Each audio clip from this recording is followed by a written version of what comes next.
हाय दोस्तों, नमस्कार। कैसे हैं आप लोग? आशा करता हूँ आप और आपका परिवार कुशलता पूर्वक होगा और आपका जो भी बिजनेस है या आप नौकरी कर रहे हैं वो बढ़िया से चल रहा होगा। तो आज हम एक महत्वपूर्ण वीडियो बनाने वाले हैं और उसमें कुछ चीज़ें हम डिस्कस करेंगे और एक कंपनी का रिजल्ट भी डिस्कस करेंगे जिसका नाम है विंटेज कॉफ़ी एंड बेवरेज। उसकी सब्सिडरी भी है डिलैक्टो फूड। तो इन दोनों की बात भी करेंगे। तो उससे पहले आज कुछ महत्वपूर्ण बात कर ली जाए, क्योंकि देखिए किसी स्टॉक में पैसा लगाने से पहले, सेल करने से पहले तो आपको बहुत सारी चीज़ें पता होना चाहिए। और दूसरा मेरा एक छोटा सा डिस्क्लेमर है कि किसी भी स्टॉक को बाई करने से पहले और सेल करने से पहले आप अपना खुद का डिसीजन उसमें इन्वॉल्व करिए और मेरे कहने से किसी अन्य के कहने से कोई स्टॉक सेल और बाय ना करें, क्योंकि आपका जो पैसा होता है बहुत ही महत्वपूर्ण होता है और इसको बड़ी सोच समझ के पैसा इन्वेस्ट करना चाहिए इक्विटी में, क्योंकि इक्विटी में जितना प्रॉफिट होता है उतना लॉस मतलब रिस्क भी होता है। तो उस रिस्क को देखते हुए आपके लिए नॉलेज होना बहुत जरूरी है। तो यदि आप देखिए, मेरा चैनल जो है, जो शॉर्ट टर्म ट्रेड करते हैं, इंट्राडे ट्रेड करते हैं डेरिवेटिव मार्केट में, उनके लिए मैं काम नहीं करता हूँ और ना मैं उसकी सलाह देता हूँ। हमेशा मैं एनालाइज करता हूँ। आप डेरिवेटिव मार्केट से हमेशा दूर रहिए और इंट्राडे ट्रेड से भी दूर रहिए, क्योंकि उससे आपको कोई प्रॉफिट होने वाला नहीं। तो मेरा जो चैनल है, जो वीडियो है या जो मैं एनालिसिस करता हूँ वो एक्टिव इन्वेस्टर के लिए है। और एक्टिव इन्वेस्टर सिखाने की बात होती है कि चीज़ों को कैसे एनालाइज करते हैं, और जब आपको कन्विक्शन आ जाए, खुद आपका कन्विक्शन हो जाए, तब तो आप उसका डिसीजन लीजिए और फिर आप अपने पैसे को अपने हिसाब से, अपने पोर्टफोलियो को, अपने डीमैट अकाउंट को हैंडल करिए। तो आज इसी पे बात करने वाले हैं।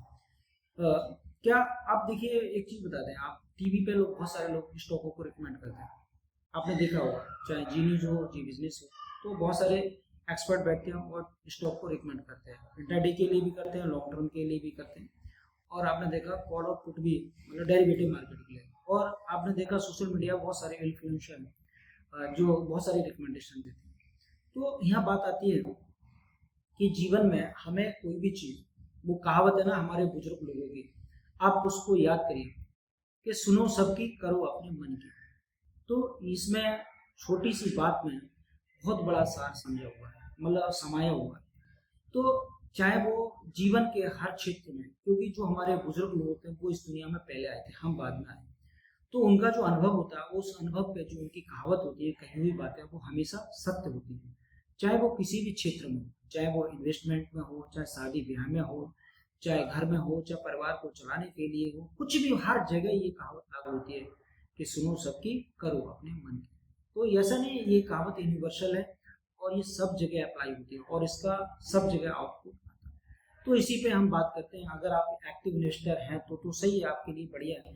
और जो लोग मेरे चैनल पे नए हैं और जो एक्टिव इन्वेस्टर नहीं है, मार्केट में लॉस करे बैठे हैं या इंटरडे ट्रेड करते हैं, या कहने का मतलब है कि आप डेरिवेटिव मार्केट में, तो यदि आप मेरे चैनल पे हैं नए, तो आप पहले तो मेरा आपसे आग्रह है कि आप मेरे चैनल को सब्सक्राइब कर लीजिए और बेल आइकन को प्रेस कीजिए, जिसकी वजह से आपको नया वीडियो आने वाले समय में जो भी चीज़ें नई आ रही हैं वो आपको मिल जाए।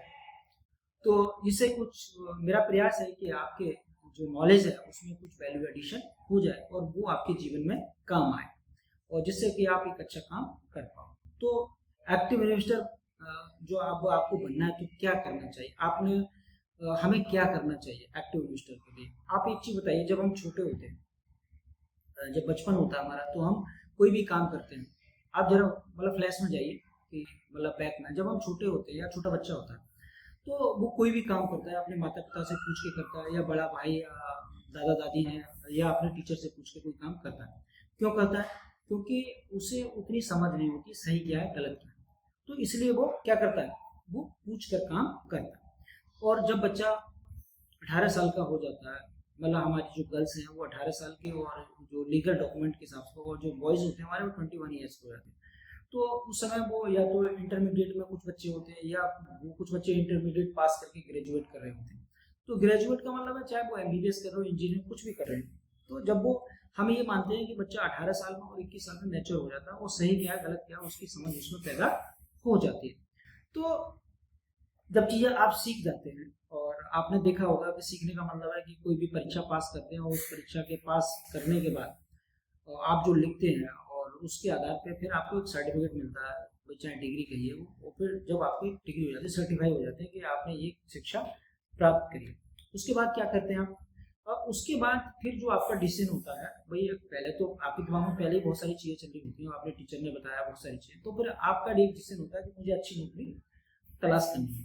तो अगर कोई बच्चा जो नौकरी तलाश करना चाहता है अच्छी, तो फिर उसकी इच्छा पर निर्भर करता है। दूसरा, कोई अपना बिजनेस शुरू करना चाहता है, तो ये मतलब ये सभी प्रयास करते हैं। अब बात आती है कि हम किसी के कहने से क्या करते हैं क्या नहीं करते, तो ये चीज़ें बहुत महत्वपूर्ण हैं। तो अभी तो आप एजुकेशन लिया, आप शिक्षक थे, शिक्षक के संपर्क में थे, परिवार के संपर्क में थे, और वास्तविक दुनिया में फिर आपका चीज़ों से अलग से सामना होता है। जब आप घर से, परिवार से बाहर निकलते हैं, और जब एजुकेशनल इंस्टीट्यूशन से बाहर निकलते हैं, जो आपके टीचर हैं और उनके जो बिहेवियर होता है, और जो पेरेंट्स का होता है, और जो दूसरी दुनिया है बाहर की, उसका बिल्कुल अलग ही एटमोसफियर होता है। आप जब कॉलेज से बाहर निकलेंगे तो आपको बाहर की दुनिया बिल्कुल अलग दिखाएगी, उल्टी पुल्टी दिखाएगी। जब आप घर से बाहर निकलेंगे तो आपको दुनिया पूरी अलग तरह से दिखाई देगी।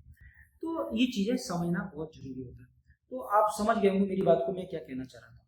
तो यदि आप यहाँ तक पहुँच गए, फिर आपने आपसे कुछ सवाल करिए। जब कुछ सवाल पूछिए अपने आप से।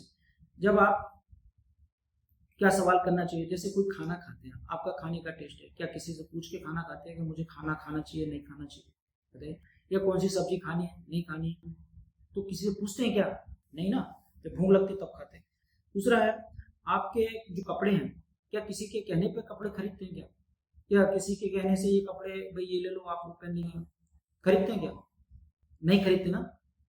तो फिर इसी प्रकार की चीजें और भी होती हैं। अगर आपको कोई नौकरी की तैयारी करती है, कोई कहते हैं भाई अगर मैंने कह दिया आप आईएएस की तैयारी कर लो, तो क्या मेरे कहने से करेंगे क्या? भाई अगर आपको कोई कहे कि ये वाली नौकरी कर लो, तो हम क्या किसी के कहने से नौकरी करते हैं, या किसी के कहने से कोई प्रयास करते हैं? अब दूसरी बात आती है बिजनेस। क्या हम किसी के कहने से बिजनेस करते हैं क्या?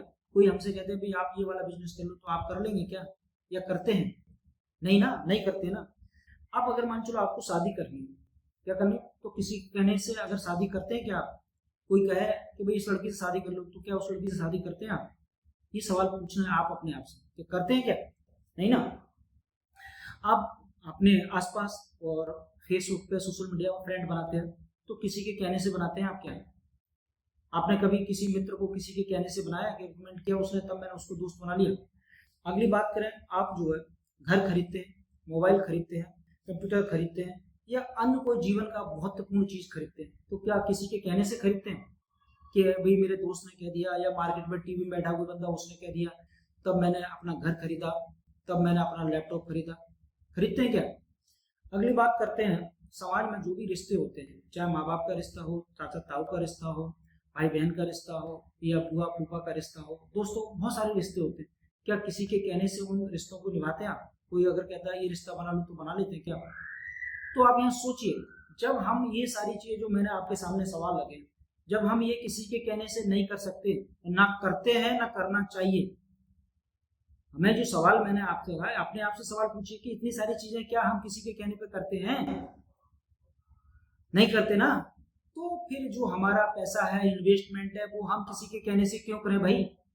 बताइए, इस बात पर सोचिए, गौर करिए कि जब हम अपने जीवन के जब डिसीजन, जब हम एडल्ट हो गए, 21 साल की एज होगी, 18 साल की एज होगी, हम मेच्योर हो गए, हमारे अंदर क्वालिटी डेवलप होगी। कौन सी क्वालिटी डेवलप होगी? थिंकिंग की होगी। थिंकिंग का हम सोच सकते हैं, एनालाइज करने की कैपेसिटी हमारे अंदर है, हम चीजों को एनालाइज कर सकते हैं।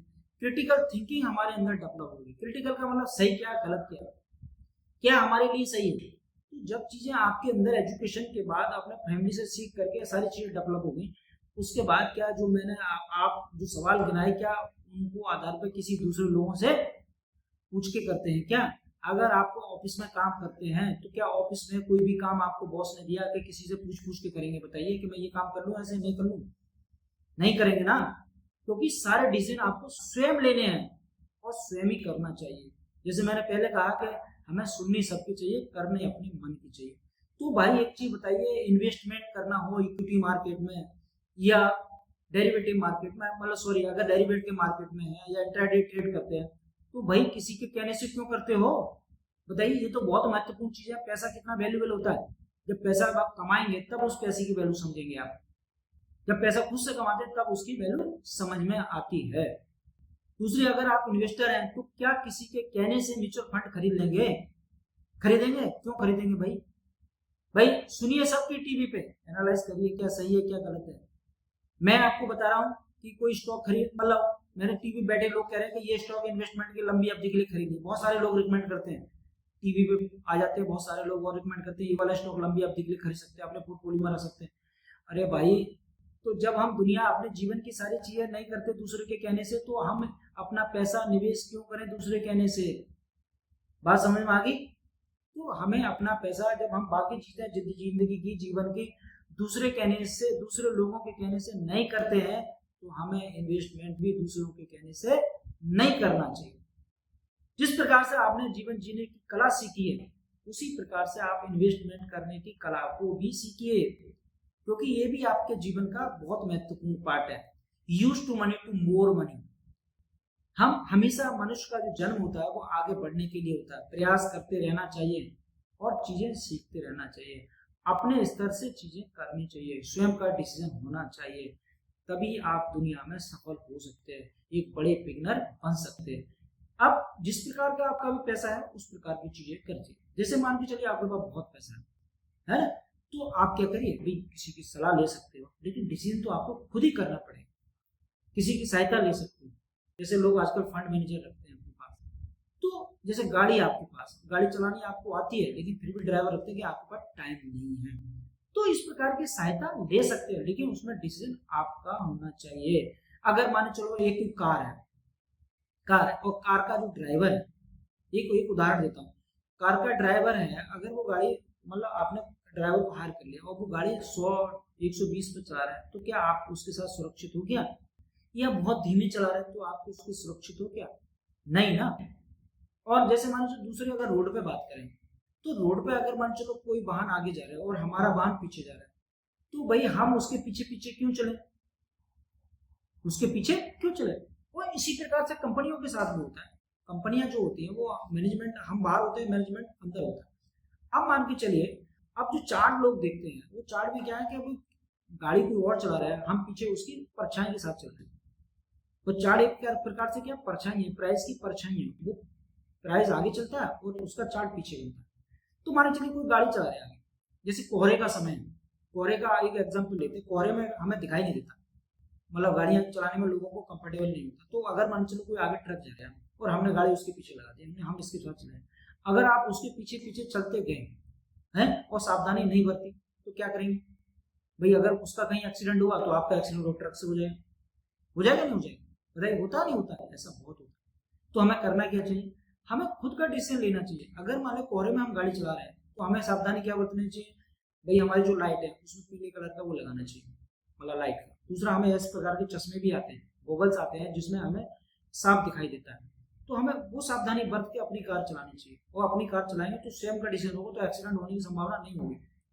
तो यही मैं समझाने की कोशिश कर रहा। तो आप चार्ट देखते हैं, चार्ट देखने का मतलब है कि कोहरे में ट्रक चल जाए है, उसके पीछे आप अपनी कार चला रहे हैं, और जैसे वो ट्रक का एक्सीडेंट होगा आपका भी एक्सीडेंट हो जाएगा। तो इसी प्रकार से चार्ट जब बनता है, प्राइस आगे चलता है, तो कंपनी में आपको नहीं पता है क्या हो रहा है, मैनेजमेंट का डॉक्यूमेंट पढ़ के आपको चीजें पता चल सकती है।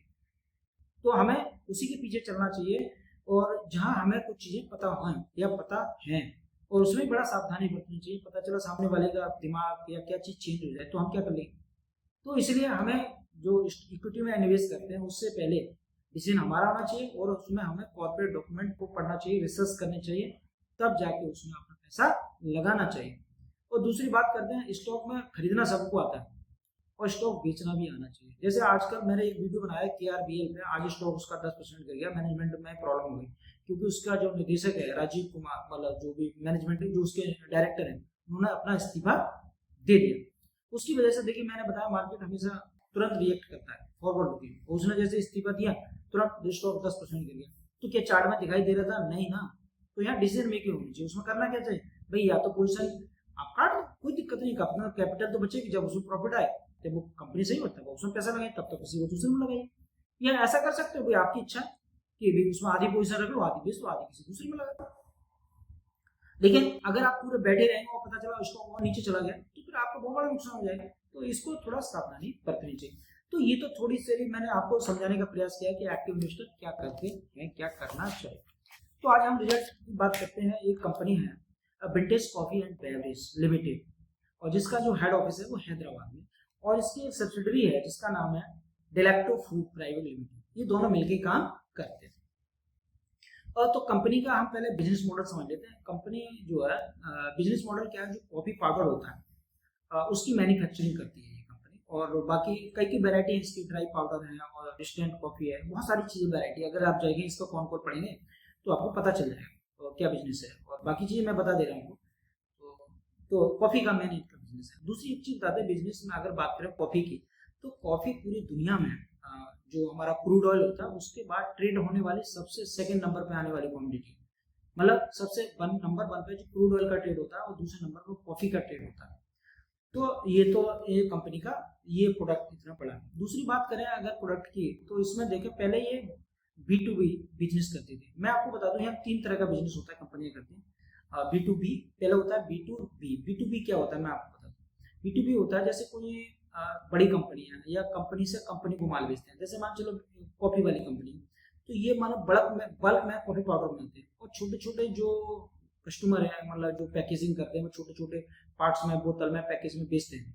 तो ये वो इनसे माल खरीदते हैं, तो वो इनसे माल खरीद के वो बेचते हैं। ये आपका थोक का माल है, मतलब एक बल्क में पैकेट बनाते हैं, 1 किलो का, 2 किलो का, 5 किलो का, और बाकी फिर उनको बेचते हैं, वो अपना छोटे छोटे पैकेज बना के वो बेचते हैं, ऐसा होता है। तो ये क्या B2B हो गया, बिजनेस टू बिजनेस। एक बिजनेस दूसरे बिजनेस को माल देता है। अब ये पहले ये B2B बिजनेस में थे, और फिर अब ये B2C में आने लगे। B2C का मतलब होता है बिजनेस टू कंज्यूमर, मतलब कंज्यूमर को भी डायरेक्ट माल बेचना शुरू कर दिया इन्होंने। बॉम्बे में अभी एक आध कॉफी का सेंटर भी खोला है, और आगे भी इनका प्लान है कॉफी खोलने का, और छोटे छोटे पाउच में अभी खुद अपने नाम से भी मार्केट में कॉफी बेचने लगे, कस्टमर इनका सीधे सीधे खरीद सकता है। तो ये B2B बिजनेस भी है इनका, B2B से आप ये B2C में आ रहे हैं। और तीसरा बिजनेस होता है, मैं बता दूं आपको, B2G। B2G का मतलब होता है कंपनी कोई बिजनेस होता है, वो सरकार को माल बेचती है, सरकार को माल बेचती है, तो सरकार जब पेमेंट देती है तब उसका वो पैसा आता है। तो ये होते हैं B2G बिजनेस। तो 3 प्रकार के बिजनेस होते हैं, B2C, B2B और B2G। तो ये बात समझ में आ गई होगी। अब हम बात करें इसका, मैंने बताया कि सेकंड मोस्ट जो लार्जेस्ट कंपनी, मतलब जो प्रोडक्ट है वो पूरी दुनिया में इसका सबसे ज्यादा ट्रेड होता है। अब बात करते हैं जो मैनेजमेंट का जो गाइडेंस है, उनका जो मिशन है, मतलब उनकी जो विजन है क्या करना है। पहली बात तो मिनिमाइज कॉस्ट टू मीट। जो कॉस्ट आती है, मतलब उसमें बहुत सारी ऐसी कॉस्ट होती है जिसे हम कट कर सकते हैं। जैसे फिक्स कॉस्ट के साथ वेरिएबल कॉस्ट होती है, तो वेरिएबल कॉस्ट में कुछ अनावश्यक खर्चे होते हैं, उनको ना करा जाए। मतलब कॉस्ट का हम एक कॉस्ट को मिनिमाइज करें अपना, और उसको कॉस्ट कंट्रोल कहते हैं। और भी बहुत सारी अनाप शनाप जो चीजें होती है उसको नियंत्रण करने की उन्होंने बात किया। मिनिमाइज कॉस्ट टू मीट, जो कॉस्ट है वो कम से कम आनी चाहिए, मतलब एक्चुअल में जो प्रोडक्शन हो रहा है उसी के अनुसार होना चाहिए। दूसरा है एग्जीक्यूट ऑर्डर टाइम। कहने का मतलब जो भी ऑर्डर इन्हें मिल रहा है किसी से, मतलब बड़ी कंपनी ऑर्डर देती है कि हमें इतना पाउडर चाहिए, इतना पैकेट, इतनी किलो, हमें इतने मीट्रिक टन कॉफी चाहिए, तो पाउडर चाहिए, तो अगर इन्होंने अपना ऑर्डर जो है टाइम पे नहीं पहुंचाया, वो एग्जीक्यूट नहीं किया, तो वो अगली बार आपसे माल खरीदेगा नहीं, तो आपकी जो पेस ऑफ सेल्स गिर जाएगी, प्रोडक्शन में इन्वेंट्री बढ़ जाएगी आपको। तो ये इन्होंने प्रॉमिस किया है कि हम जो एग्जीक्यूटिव है, मतलब जो अपना ऑर्डर है उसको समय पे एग्जीक्यूट करेंगे। दूसरा है जो प्रोडक्ट है उसको इनोवेटिव बनाएंगे। इनोवेटिव का मतलब उसमें क्वालिटी, जो नई चीजें और क्या बेटर हो सकता है, प्रोडक्ट और बढ़िया कैसे हो सकता है ना। जैसे कि भाई कॉफी का टेस्ट है, कॉफी जैसे आपने कॉफी में एक दिक्कत और आती है कि कॉफी को अगर मॉइस्चर मिल जाए तो वो सील जाती है, वो चिपचिप पदार्थ हो जाता है। तो ये सारी चीजें देखना पड़ता है कि कॉफी अगर कोई बंदा खरीदता है तो लंबे समय तक रुक पाएगी, नहीं आएगी। तो ये तो बात होगी कंपनी का मैनेजमेंट की क्या क्या करने वाले हैं। और इनका बात करें तो इन्होंने अपनी जो इनकी जो कैपेसिटी है उसका 100% Q3 FY25, Q4 FY25, Q1 FY26 में जो इनका कैपेसिटी है प्रोडक्शन का, वो उन्होंने मैक्सिमम 100% इसका यूज किया। और ड्यूरिंग अगर बात करें FY26 की Q1 में, तो उन्होंने 6500 मीट्रिक टन पर एनम कॉफी का प्रोडक्शन किया है। और अगर हम बात करें तो इसका जो एस्टिमेटेड जो कंज्यूमर है, मतलब उनके जो ऑर्डर है, ये प्रॉमिस है इनका, जो ऑर्डर बुक है इनकी, उसको जो Q2 FY26 का, उसको मतलब वहां तक उनका कंप्लीट कर देंगे, उसको एग्जीक्यूट कर देंगे। मतलब एस्टिमेटेड जो भी चीजें हैं, जो भी उन्होंने प्रॉमिस किया, जो भी उनके कॉन्ट्रैक्ट है, जो भी माल सप्लाई देना, वो उनका जो 26 का Q2 है उसमें अपना पूरा करेंगे। और दूसरी एक चीज और है, ये ग्रीन फील्ड का सेटअप कर रहे हैं, तो ये बढ़िया बात है, मतलब कैपेक्स भी कर रहे हैं। दूसरा एक प्रोजेक्ट ये भी लगा रहा है कि भाई फ्रीजिंग मतलब कैपेसिटी मतलब जो कॉफी पाउडर उसको लंबे समय तक फ्रीज कैसे कर सकते हैं। दूसरा जो ड्राई कॉफी होती है उसको, और उसका एक प्लांट लगा रहे हैं। कहने का मतलब कैपेस कर रहे हैं कि ऐसा प्रोजेक्ट लगा रहा है जिसमें कॉफी को फ्रीज किया जा सके और जो ड्राई कॉफी है उसको सही से सुरक्षित रखा जाए। तो ये इस प्रकार की जो कैपेसिटी है उसको इंस्टॉल करने की कोशिश करें, और उसमें एक संख्या आएंगे मतलब जैसे मान लो 6500 मीट्रिक टन का एनर्जी, तो भाई और ज़्यादा मीट्रिक टन की बात करेंगे तो मतलब जो तो ये है तो जिससे कि मेरे के पास इन्वेंट्री सुरक्षित रहे। भाई देखिए आप कोई प्लांट लगाते हैं तो उसको स्टोरेज करने के लिए देखिए कुछ चीज़ें ऐसी होती हैं जिन्हें हम स्टोर करके नहीं रह सकते अगर हमारे पास सुविधा ना हो। जैसे हम पोटैटो की बात करें तो पोटैटो एक ऐसी चीज़ होती है जिसको अगर भी कच्चा माल नहीं है आपके पास तो बनाएंगे क्या, जैसे चिप्स वाली कंपनी, तो उसमें क्या होता है कि उनके पास फ्रीजर होते हैं बड़े बड़े, और उसमें वो आलू को सुरक्षित रखते हैं, टमाटर को सुरक्षित रखते हैं, जिसकी वजह से वो चिप्स को बना सके। तो ये स्टोरेज कैपेसिटी होनी चाहिए कि जिससे कि आपकी खराब ना हो जाए। तो एफएमसीजी जो प्रोडक्ट होते हैं उसमें इस प्रकार के प्लांटेशन का जरूरत होती है। भाई चीज़ें फ्रीज करने खराब नहीं है, मॉइस्चर नहीं होना चाहिए, तो इससे क्वालिटी खराब ना हो, तो ये चीज़ें होती है। जैसे बिस्किट की बात करें, बिस्किट आपने देखा होगा जैसे हम खोलते हैं उसको मॉइस्चर आया था सील का खराब है, तो उसकी जो पैकेजिंग होती है, तो इसी प्रकार की चीज़ें ये करने की कोशिश। अब इनकी बात करें हम मार्केट स्ट्रेटजी की, बात करें तो उनका मार्केट देखें तो जो करंट मार्केट है साउथ ईस्ट एशिया है इनका, और रशिया में इनका मार्केट है, और दूसरा इनके CIS कंट्रीज होते हैं, कॉमनवेल्थ इंडिपेंडेंस स्टेट, इसमें आर्मानिया, उज्बेकिस्तान, तुर्कमेनिस्तान, अजरबैजान और ऐसी बहुत सारी कंट्री हैं जो CIS कंट्रीज में आते हैं। यूरोप में बहुत सारी कंट्री हैं, यूरोप अफ्रीका है, तो इनका करंट मार्केट है। और ये जो अपना करंट मार्केट में जितना भी इनका 12 मंथ की बात करें, Q1 से लेकर Q4 तक, मतलब सारे जितने ऑर्डर हैं उसको एग्जीक्यूट करने की बात करें। अब दूसरी ये कंपनी नया मार्केट भी ढूंढ रही है, वहाँ अपने सेटअप करने का प्रयास कर रही है। उसमें US एक बड़ा मार्केट बनाने की सोच है। अभी देखिए जो ट्रम्प साहब की वजह से थोड़ा हो सकता है डिले हो जाए, और इस पर हमें कंपनी को ट्रैक करना पड़ेगा कि US में जिस प्रकार का टैरिफ बहुत चल रहा है, क्योंकि 25% उन्होंने टैरिफ लगा रखा और 25% उन्होंने पेनल्टी मार रखी है, तो इस प्रकार की चीज़ें हो सकती हैं। कुछ सेक्टर ऐसे हैं जिसपे अभी टैरिफ का असर नहीं होगा, वो नल एंड वाइड रहेगा, जैसे फार्मा है, मोबाइल है, तो मोबाइल का प्रोडक्शन इंडिया में बहुत ज़्यादा होता है और यहाँ से माल सप्लाई होता है अमेरिका को, और ऐसे जो फार्मास्यूटिकल दवाइयाँ हैं जो बढ़िया कंपनियाँ वो अमेरिका को बेचती हैं, तो इस पर टैरिफ का असर नहीं हुआ। बाकी जितनी भी चीज़ें हैं वो अमेरिका के साथ अगर हम ट्रेड कर रहे हैं तो उसमें कहीं ना कहीं इनका जो न्यू बिजनेस सेटअप करने का इरादा है हो सकता है अभी डिले हो जाए, तो इस पर हमें सोचना चाहिए। दूसरा है न्यूजीलैंड के साथ कोई दिक्कत नहीं भारत की, तो न्यूजीलैंड में एक नया बिजनेस सेटअप करने की कोशिश करें, अपना माल वहाँ बेच सकते हैं। और दूसरा है ऑस्ट्रेलिया की बात करें तो भारत के, ऑस्ट्रेलिया के और न्यूजीलैंड के साथ बढ़िया वो है। और दूसरी बात करें ऑस्ट्रेलिया और न्यूजीलैंड बिल्कुल नियर अबाउट है। तो US की बात करें तो US में अभी प्रॉब्लम हो सकता है, लेकिन बाद में अगर कुछ चीज़ सही हो जाती है तो बढ़िया हो सकता है मे भी, तो हमें इसका ट्रैक करते रहना चाहिए। अब बात करते हैं हम इसके विंटेज कॉपी का जो फाइनेंशियल जो परफॉर्मेंस है Q1 FY26 का, उसको भी देख लेना चाहिए, क्योंकि ये तो बात होगी मैनेजमेंट की कैपेसिटी, ये तो सब बढ़िया है। और तो अब बात करते हैं हम इनका जो रेवेन्यू है पेस ऑफ सेल ग्रोथ की, तो इस क्वार्टर में इनका जो रिजल्ट आया उसमें इनका रेवेन्यू काफ़ी अच्छा 142% से ईयर ऑन ईयर इनका जो पेस ऑफ सेल ग्रोथ है रेवेन्यू बढ़ा है, तो ये बेटर है। वैसे देखा जाए तो इनकी जो परफॉर्मेंस है तीन क्वार्टर से लगातार बढ़िया आ रही, मतलब कह रहे हैं मतलब जो इनका पेस ऑफ सेल्स ग्रोथ है उसको सस्टेनेबल इन्होंने मेंटेन कर रखा है, तो ये बढ़िया बात है। दूसरी ऑपरेटिंग प्रॉफिट की बात करें जिसमें अभी का ईटा आता है, तो 183 जो परसेंटेज है ईयर ऑन ईयर के हिसाब से ग्रोथ कर रहे हैं। ईबिटा के फुल फॉर्म आप देख सकते हैं, उसमें आप गूगल में वगैरह चेक करें होता क्या है, मार्जिन ही होते। और दूसरी बात करें इसका नेट प्रॉफिट जिसे कहते हैं, तो नेट प्रॉफिट की बात है 190% इसकी ईयर ऑन ग्रोथ है ईबिटा मार्जिन। एक चीज़ बता दूं, जब किसी कंपनी का जो पेट मार्जिन होता है वो सेल्स ग्रोथ से ज़्यादा होता है तो उस कंपनी को ऑपरेटिंग लेवरेज मिलता है, तो इस प्रकार की कंपनी ज़्यादा बढ़िया मानी जाती है, इससे और प्रॉफिट। अब बात करेंगे इस समय इसका स्टॉक चल नहीं रहा है, मतलब अभी बीच में जैसे रेट आया तो काफ़ी ऊपर गया था, फिर जो अब भाई तक काम करे। तो देखिए इस समय माहौल थोड़ा मार्केट का भी खराब है, मूड खराब है, और लेकिन कंपनी बढ़िया है, तो ऐसे में घबराने की जरूरत नहीं होती कि मार्केट में जब कोई स्टॉक नहीं चल रहा है, तो कुछ स्टॉक चल रहे हैं कोई दिक्कत नहीं है, कुछ सेक्टर ऐसे हैं और जिसको काम करना होता है वो करता है, कोई ऐसी दिक्कत नहीं। जैसे हम बात करें देखिए IT सेक्टर पूरा चौपट है, कुछ नहीं हो रहा है, और तो देखिए कोफोर्स जो आईटी कंपनी है वो भी बढ़िया से चल रही है, देखिए जब चल भी नहीं तो गिर भी नहीं रही, बाकी स्टॉक आईटी कंपनी बहुत ज़्यादा नीचे गिरेंगे, आप देखेंगे ट्रैक करेंगे। और दूसरी बात करें देखिए जो कमर्शियल बैंक्स हैं और एफएमसीजी हैं मतलब एनबीएफसी, तो आप देखेंगे बैंकों में देखें तो बैंक में जो कैश रिजर्व रेशियो होता है उसकी वजह से बहुत सारी प्रॉब्लम होती है, उसको मेंटेन करना पड़ता है। तो उनका लोन बुक जो ग्रोथ है, चाहे एचडीएफसी बैंक हो, चाहे आईसीआईसीआई बैंक हो या इंडसइंड बैंक हो, जो भी हो, उनकी सबकी ग्रोथ मतलब सिंगल डिजिट में आ गई, तो इसकी वजह से बढ़िया बैंक नहीं कर पा रहा है। एनबीएफसी की बात करें तो सभी एनबीएफसी देखिए 2-3 साल से माइक्रो फाइनेंस सेक्टर चल नहीं रहा है, और अब धीरे धीरे उनमें थोड़ा इंप्रूवमेंट होने की संभावना है, तो उनकी जो एसेट क्वालिटी वो सही हो रही है। दूसरा, गवर्नमेंट ने रिजर्व बैंक ऑफ इंडिया ने रेपो रेट को कट किया है और आपका कैश रिजर्व रेशियो कम किया है, तो इसकी वजह से बिजनेस और बढ़िया हो सकता है। तो ये हमें बिजनेस को ट्रैक करना पड़ेगा। और देखिए फिर भी देखिए आजकल फिर भी जो कंपनियां हैं उसमें इंडिया होम फर्स्ट फाइनेंस है और आपका इंडिया सेल्टर है, तो कुछ कंपनियां बहुत बढ़िया कर रही हैं, और तो आप देख सकते हैं कि सेक्टर वाइज ये चीज़ें हो भी रही, तो कंपनी बढ़िया है, कोई दिक्कत नहीं।